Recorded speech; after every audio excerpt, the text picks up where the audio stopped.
Poona pact Pune समझौता 24 सितंबर 1932 को महात्मा गांधी और डॉक्टर भीमराव अंबेडकर के बीच पुणे की येरवड़ा जेल में हुआ एक ऐतिहासिक समझौता था।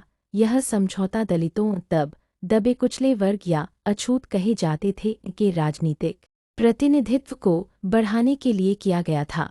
पूना पैक्ट की पृष्ठभूमि 16 अगस्त 1932 को ब्रिटिश सरकार ने सांप्रदायिक निर्णय कम्युनल अवॉर्ड की घोषणा की, जिसमें दलितों, मुसलमानों, सिखों और अन्य समुदायों के लिए अलग निर्वाचक मंडल सेपरेट इलेक्टोरेट्स देने का प्रावधान था।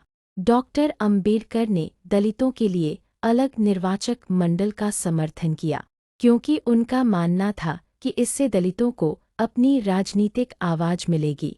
महात्मा गांधी इसके खिलाफ थे। उनका कहना था कि इससे हिंदू समाज में विभाजन होगा। गांधी ने 20 सितंबर 1932 को येरवड़ा जेल में इसके विरोध में आमरण अनशन शुरू कर दिया।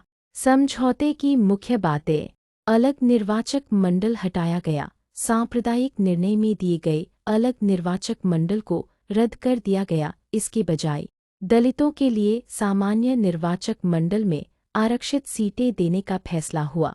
आरक्षित सीटें बढ़ाई गईं। सांप्रदायिक निर्णय में दलितों के लिए 71 सीटें आरक्षित थीं, लेकिन पूना पैक्ट के तहत इन्हें बढ़ाकर 148 कर दिया गया।